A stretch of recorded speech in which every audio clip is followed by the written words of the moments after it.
Hello, everyone. Welcome to my channel, SC Knits. My name is Sophie, and here I like to talk about knitting. Second episode of the podcast. How amazing is that? I did great. Thank you to the 7 people who are subscribed to me now. Very happy to have you on board with this.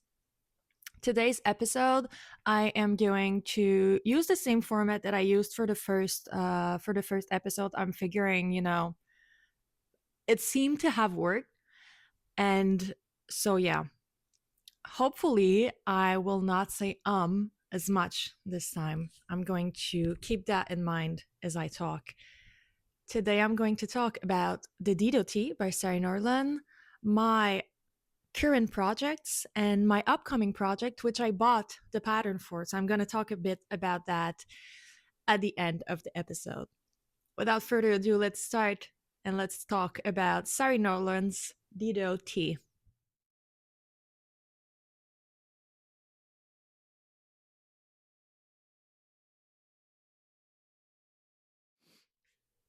I have it with me here. It is a very, very beautiful tea. I did have a lot of problems with it though. Not with the pattern, just with the choices I made. I made many bad choices and I regret almost all of them, sadly for me. This was my second ever knit, so I still didn't really know about a lot of things, and a lot of things I figured weren't important, right? And they ended up being very important. I am still talking about gauge. When will I ever stop talking about gauge? It will happen. I promise. Now I can knit according to gauge, or adjust my sizing, right? So the thing is, I had this pattern was published in Sari Norland's, I think it was her Summer Knits book last year. And I bought it because I had yarn. I had sports weight yarn that I was looking for a pattern for it because I had bought that yarn previously thinking I would knit my short tee with it, and then decided against it. And then I had like an awkward quantity of yarn because I had bought enough for a tee and not for a sweater, so I didn't really know what I would do with it. I went looking on Ravelry for patterns and saw this, figured, oh, that's interesting. I'm going to get to practice some lace, and there are some very small cables, and I wanted to like start dipping my toes in cabling as well. So I thought this would be a very fun, interesting pattern for me to knit with the yarn that I had.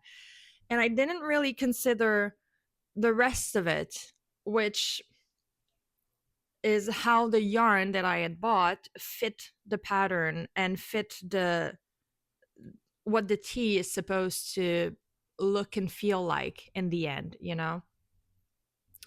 So since this is a summer tea, I think her sample was knit using a blend of merino and cotton, which is what I should have used. I should have used something with cotton or linen, um, but I didn't. I didn't. This calls for a gauge of 22 stitches for 10 centimeters knit on 3.5 millimeters needles. I did gauge swatch for this. I did gauge swatch. I'd learned from my mistake with the short tee of not gauge swatching and having a finished object that was a little smaller than intended. So I did do a gauge swatch. But the thing is, like, I did it, but also I did not do it correctly, so it didn't really amount to anything. What I did was I cast on for about like 6 inches, and I knit a garter border, which is not something we should do for a stockinette swatch. And then I had so much anxiety about wasting yarn because I still had this mindset that gauge swatching was a waste because you couldn't reuse the yarn because you needed to cut it. and to block and everything. So I had this mindset, and so I knit kind of like a rectangular piece. It was maybe like 15 centimeters large, and then it was like maybe like 6 or 7 centimeters of height. And obviously I didn't account for my row gauge, which I had heard that it wasn't as important as stitch gauge. So I was like, oh, I'll just measure my stitch gauge. And I measured my stitch gauge on this poor swatch that I had made, and I was way off. I was way off. And instead of, adjusting the size of my needles, I just figured, it'll work out, you know. Why? And at this point, why knit a gauge swatch at all if I'm not even going to consider it, right? So, anyways, and I didn't want to buy another size needles because I only had this 3.5 millimeters needles, and I don't want to go to the store and buy a new size. And I figured, it'll be fine. She knit her simple at 3.5, and I did too, and everything will work out in the end. A spoiler alert: it did not. It did not work out uh, at all. So I'm going to talk about the pattern a bit before going into the yarn, before going into the finished object. The pattern itself, absolutely no comments, but well, only positive comments on it. It is very, very clear. I found that I prefer patterns that have two columns of text on a page. I don't know why. They just feel clearer for me than, like big paragraphs of text. And I think that's what I don't like about the pattern I'm knitting right now, which is a petite knit pattern. It's just a single paragraphs on a page and no columns, and I prefer visually. And I don't know, it's easier for me to read and keep track of where I am too. So this pattern, very, very simple. What you start is you cast on stitches for the back of the neck, and then you work the back piece flat, increasing on each side. So every row you make two increases. So one make one right, one make one left. Sorry, right, left. And then on the wrong side, you do these increases as well. So you make one purl right, make one purl left, until you get kind of a trapezoid shape. And after that, you start working some armholes shaping. So you work and you kind of, because it is a set and sleeve, so you do need to work a bit of shaping. After that, you pick up stitches for the shoulders. You work the right shoulder and the left. Good God, I'm looking at myself in the camera. I've seen right shoulder. You work the right shoulder and then the left shoulder, and you increase, and then you cast on a few stitches for the neckline using a backwards loop cast on. And you do kind of the same thing with the front piece, which is you increase on every side and until you can join under the arms. Sari also gives you directions as to where to put stitch markers when you increase. So when you pick up for the sleeves, you actually pick up the right amount of stitches on every, space of around the arm, which I kind of liked. I don't really I it was nice for a beginner to have that, because I could figure out, you need to pick up 15 stitches between this marker and this marker, and then you need to pick up 20 stitches between this marker and that other marker. So that was actually very, very nice to have. But it is not an essential in a pattern for me now. The lace pattern, I'm going to show it a bit closer. It is a very beautiful and intricate pattern, which was surprisingly easy to knit for me as a beginner, And I figure lace is not that complicated. I saw a comment on Reddit once that said, lace is just a bunch of yarn overs and knit two togethers, and I agree with that, because this is this is what this pattern was. And what I liked is that the lace pattern is only, on the front of the tee, and then the rest is just worked and stuck in it. So it is a very, very quick knit, but it is also very engaging because on every round you do have a bit of a pattern to work. So it's actually very nice and engaging. And that was a very, very fast knit. You pick up stitches for the shoulders and you do work a bit of a sleeve cap using German short rows. I think I can show it like this. So this little cap here, you knit using German short rows, and then you just knit the sleeves in the round. Something that happened to me was that I knit a whole ass sleeve using the wrong sized needle, and so I had to frog it completely and reknit it, and I was very, very pissed off. And almost I figured, I might like, oh, maybe I could just, like go with the flow and accept that the sleeve will be tighter, but and then I realized like that won't work at all. I knit it on, I think, a 2.5 millimeters needle instead of 3.5, or maybe a 3 millimeters needle instead of a 3.5. In any case, it was very, very small and tight, so I frogged it and knit it again.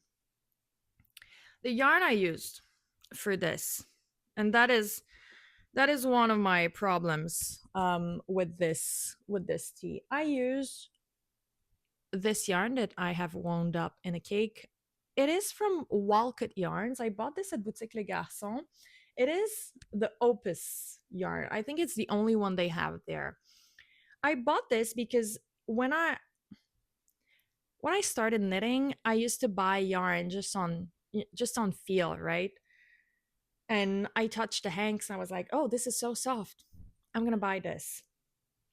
And that's the first mistake that I made because I didn't really figure, this is a summer tee.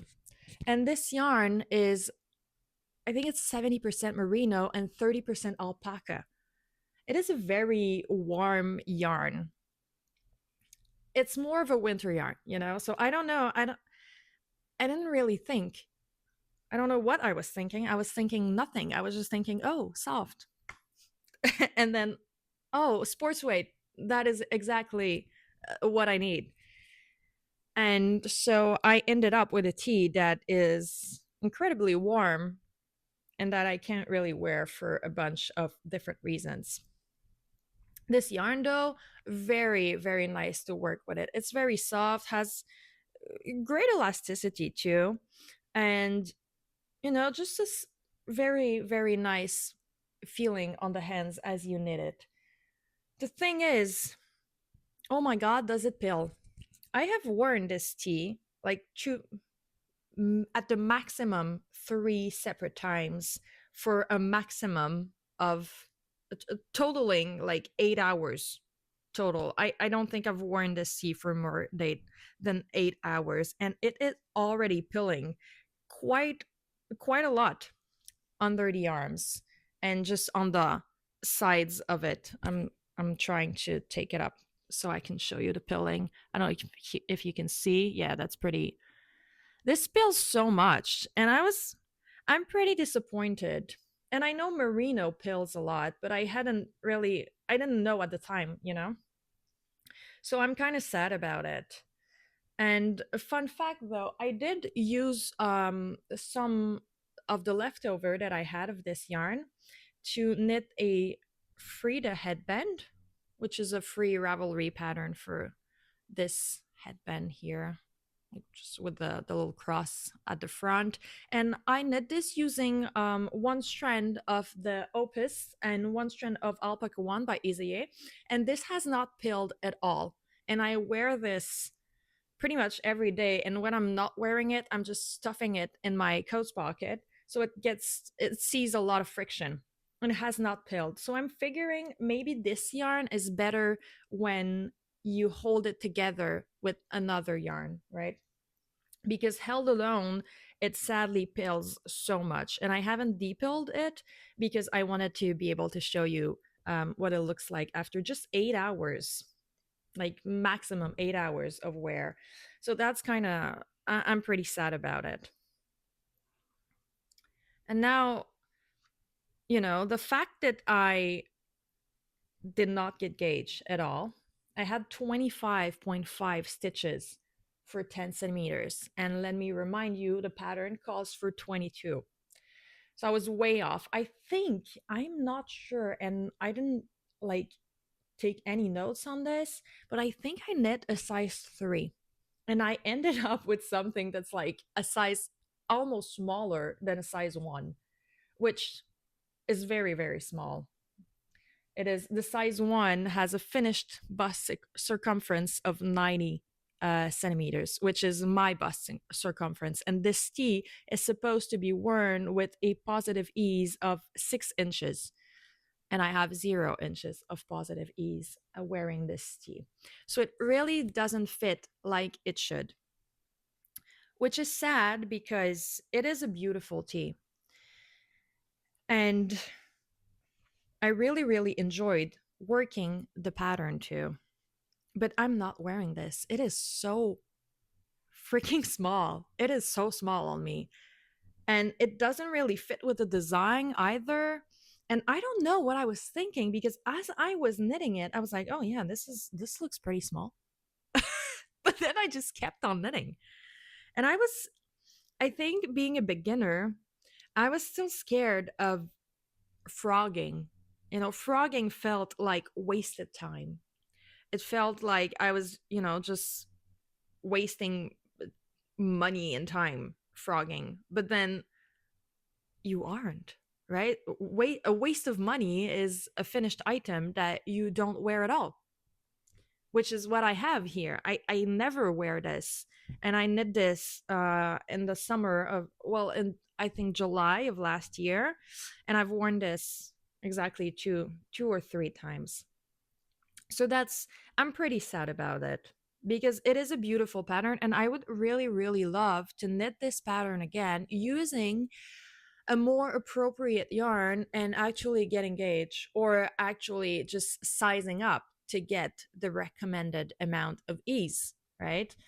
And I would knit this using maybe a linen blend or a cotton blend. I think it would be really nice for the summer, because it has a bit of a boxy fit. It would look really great with, like, just shorts.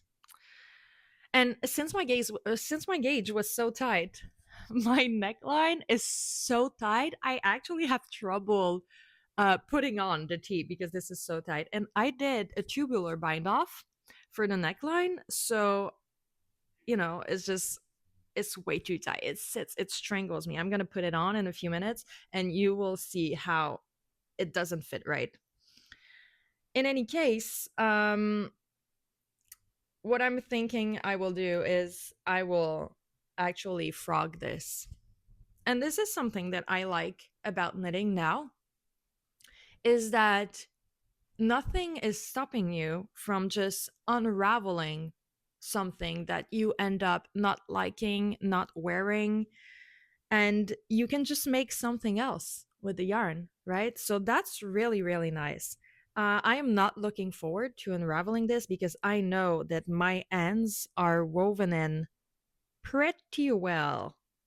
And that's going to be a pain. That is going to be a pain. So I'm going to let it sit in purgatory for a bit longer, and then I will frog it. And I think I don't know what I'm gonna knit with this. Maybe more of an accessory for the winter with the yarn that I will have left. I haven't really figured out just yet what I'm gonna do with this yarn, but I am going to hold it double, maybe with a strand of mohair or alpaca, so it doesn't peel as much, so it gets a bit of protection, right? But yeah, sadly, I never wear this tee, and I have come to the difficult, well, not that difficult, because I never wear it. And this is expensive yarn. God, I haven't even talked about it. This is 350 meters for a hank, and it is $38. So it is pretty expensive, and I don't want it to go to waste. And it's a very nice soft yarn too. So I want to find a way to use it that will honor this yarn. So that was it for the Dido tee. Really, really recommend this pattern. If you want to knit it, it is a pleasure to knit. Really, a pleasure to knit. But please, good God, don't do like I did and get gauge or size up or do something, right? Just don't just gauge swatch and then not even consider the gauge you got on your gauge swatch. I'm going to put it on now so you can see how it fits me just for laughs. So I've put it on. And as you can see, it doesn't have any positive ease at all. It fits me. I can wear it, but the neckline sits pretty high and it just doesn't fit the way it's supposed to fit, right? The pattern though, look how beautiful this is. I love this. This is like 5 or 6 yarn overs, and then this part here is a knit, I want to say knit 5 together. But it looks so good. It looks so intricate, and the small little cables here, this diamond pattern, really, really love this lace design. But see how weirdly it sits, right? It just it gets really deformed here at the bust, and then just the sleeves are kind of tight as well. They look good though. But I can see, and as you can see, I did have some amount of rowing out. I think oh yeah, it's more apparent on this side here. I had realized that I purled too tightly. I purled tighter than I knit, and I tried to correct this, and then I think I overcompensated and got some rowing out. But I don't think I row out now. I'm not sure about it, but I haven't noticed it on my recent finished objects. So this is not a problem anymore. But I did get a bit, but it doesn't really show, so it's not that bad, honestly. But yeah, this is what it looks like. The pattern, beautiful, and I do love. I don't know if I can show it. The way the shoulder is. Oh yeah, you can see it. The way the shoulder is constructed. See how tidy it looks. This is beautiful. This is very, very beautiful. And I'm overall very it was a very satisfying knit. But as I said, um I would knit this again using I think I would use cotton. I think it would look very, very good cotton, or maybe just a blend like cotton merino, but not. I'm already sweating wearing this. So this is very, very hot. Sadly, the Dido tee, I do recommend though. This was not easy to take off because of the very tight neckline. For my current projects, I had mentioned last episode that I was almost finished with my Persian tiles crochet blanket, and I have finished assembling it. I still need to do a border, and I don't want to show it because I want to make a separate video just for this blanket because it was such a process that I don't want to have to talk about it too fast. But it is looking very, very striking, and I did spend a lot of time finishing it because I wanted to be able to do the border maybe this week and then wash it and just be done with it. I did get quite a lot done on my Ignat cardigan. Yeah, this weekend I had a road trip for work, and it was I want to say 4.5 hours trip, and then 4.5 hours to come back. So I did, and I wasn't the one driving. So I did get a lot of knitting time, and I'm trying to have it here. Very far along with this actually, and I am currently knitting the third buttonhole, and there are 4, so I'm almost done with the body. Look how beautiful this yarn is. I absolutely love this color. It is so beautiful.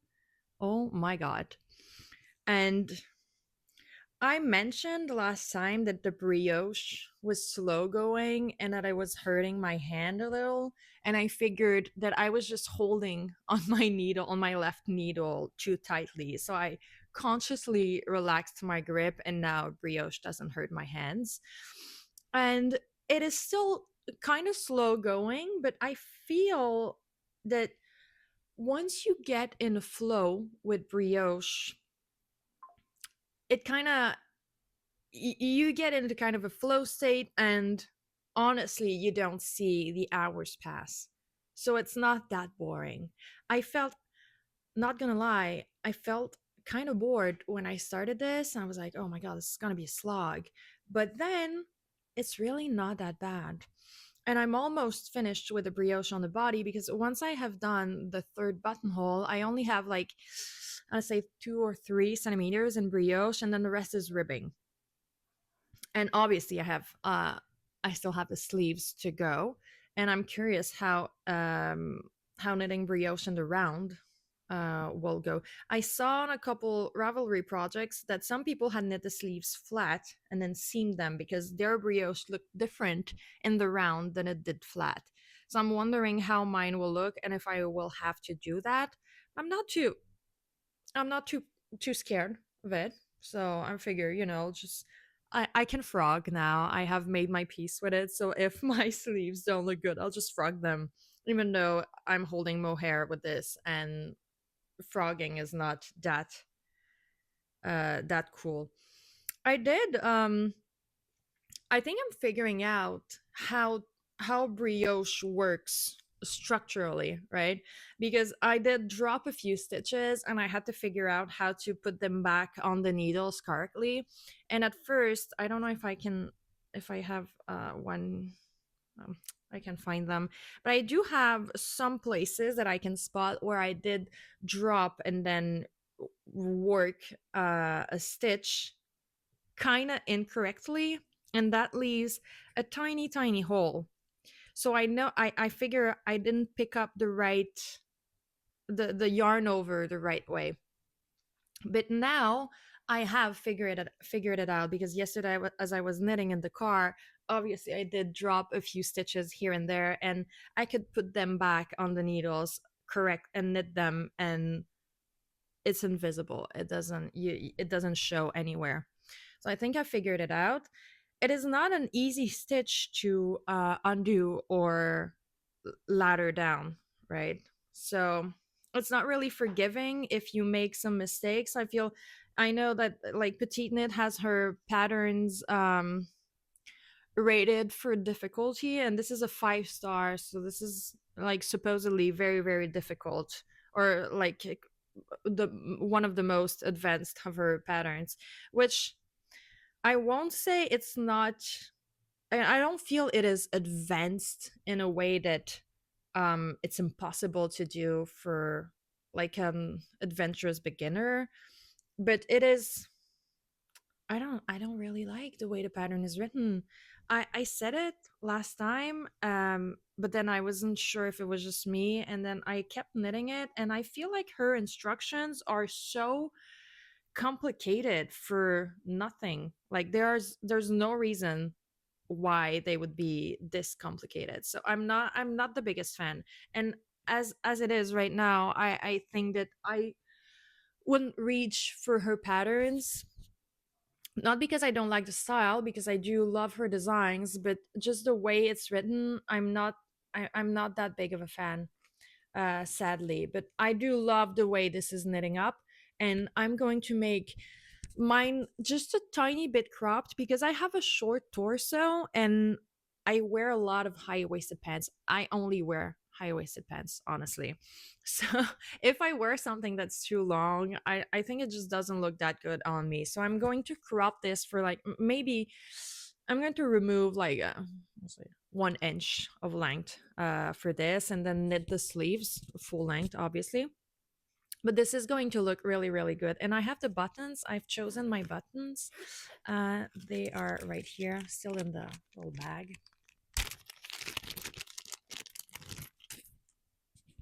These are the buttons that I chose. I think they will look really good with this yarn.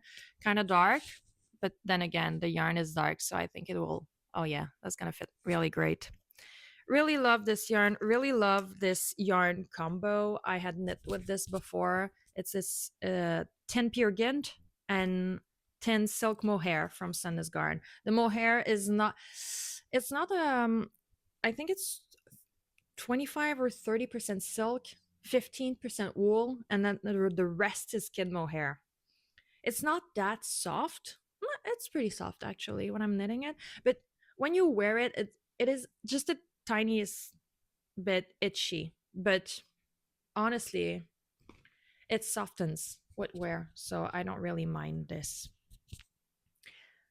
So this is where I am at in my Ignat cardigan. Hopefully by next video, by the next podcast episode, I will have this very, very close to being done, if not completely done. But maybe it's wishful thinking because the sleeves, knitting sleeves is always really hard for me. Like I kind of lose steam as I'm knitting sleeves usually, but I feel like I'm gonna be good with this, and I want to get it done, and I would like to get it done hopefully like in March, so I can actually maybe wear it just a tiny bit before the summer.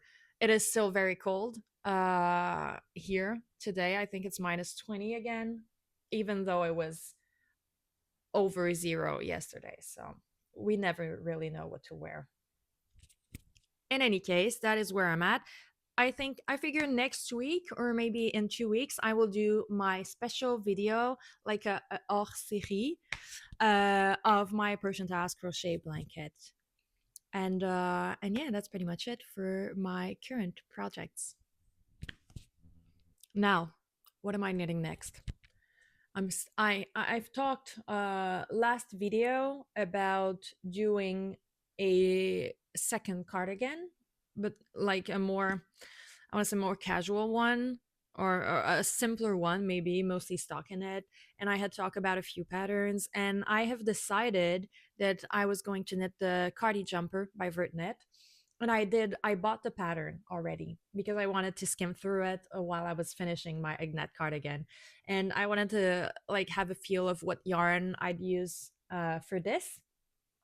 And I am honestly very, very excited to start knitting this. I love the way the pattern is written already. Um, it is written in 2 columns, just the way I like. So already brownie points for this. And it is also 2 patterns in 1 because the Cardi jumper has 2 versions. There is one version that has a bit of waist shaping and an I-cord button band. It's knit with merino held together with silk mohair. And then there is a second version that has a more boxy fit. It's cropped and it's striped, and it has a double knit button band. And this is called the marinière version. And you get the 2 patterns when you buy the one. So for $16, I feel like this was in the end. I feared this was expensive, but when I realized that you had 2 patterns, I'm happy. I'm happy with it. And I love the two. I actually love the 2 versions, so I might knit the second one in the future too. And you get the pattern, the design, everything is really, really beautiful. You have a very extensive sizing chart and extensive explanations on how to select a size, which is a nice add-on. I don't really care about it, but it's a nice add-on. The pattern itself, very, very simple, abbreviations all around, no text, almost no text, honestly. So I really, really like that. This is way easier for me to follow than a paragraph of text. And then you get some different colored sections for the different versions. And at the end, you have links for video tutorials too. So that's very nice when you if you need them. I really, really love the way the pattern is written. So I'm very, very excited to start knitting this. I went yesterday when I went back home. I made a pit stop in Laval at La Maillerie, and I bought yarn for this. So I decided I wanted to knit the original version, so the one with the I-cord button bands, and I wanted something that wouldn't be like a very very bold color because I have my Agnet cardigan that's very very bold in terms of design and in terms of color, you know, with that dark green. So I figured I wanted something a bit more toned down, but I didn't want the mohair. So what I did was I bought this knitting for olive merino. This is in color dusty mousse, so it's kind of a warm charcoal gray because there is a bit of a brown tint to it, which I really like. And to hold to hold with it instead of mohair, I bought alpaca one, because as I said, this is my number one substitute for mohair. This isn't a It's a bit warmer if I hold them side to side. Maybe you'll see. So as you can see, the dusty mousse is a bit darker, and then the alpaca one is this is the colorway. What colorway is this? Undyed. It is undyed. Color E7S. Whatever this means. So as you can see, there is a bit of brown in it. It's a bit warmer too. But I feel like together they will knit up very, very beautifully in kind of like I want to say mouse gray, which will fit with a lot of what I have in my wardrobe. And I'm very excited to. I have never used anything. I've never bought knitting for olive yarn before, so I'm very excited to see how it holds up. I know that it pills a bit, but I figure holding it with alpaca will strengthen it a bit and won't be as fluffy as if I had held it with mohair too. So I'm very uh, I'm happy about that because I didn't want such a warm cardigan. This is going to be very very toasty, and for the cardi jumper, I want something just a tiny bit lighter. But all in all, very excited for this pattern, and I think I'm going to start knitting it quite soon because I am taking the plane at the end of March, and I wanted to have a nice stockinette project for my plane ride. And I figure if I haven't finished the Agnet cardigan by then, I'll just take a break and start the cardi jumper so I can just knit flat stockinette in the plane because I don't want to have to count anything and do any brioche knitting in the plane. That's going to be a pain in my ass. So yeah, that's what I figured I would do. And then maybe after that, I have bought some other yarn, but I'll talk about it in another video because I don't want this video to run too long too. And I'll get to talk about maybe next time I'll have started knitting this cardi jumper too. So anyways, thank you very much for watching. Hope you liked, hope you enjoyed. Tell me, what are you knitting right now? If you have maybe recommendations for my next projects, because after this, I am going to start knitting for spring and summer. So that's going to be exciting. And tell me, have you knit a cardi jumper? What did you think of the pattern? And what do you think of the way Petite Knit writes her patterns? Because I know they're very, very popular, but I figured they were popular because the designs are very, I want to say, like sober and simple, and so it makes most people like them. And she has great marketing too, so I feel like we are drawn to them more. But let me know if you've ever knit a Petite Knit pattern. How do you like her writing style? Because I am not sure. I'm really, really not sure about it. And um, tell me if you enjoyed this video. Don't forget to like and subscribe, and I will see you for the next one. Thank you very much.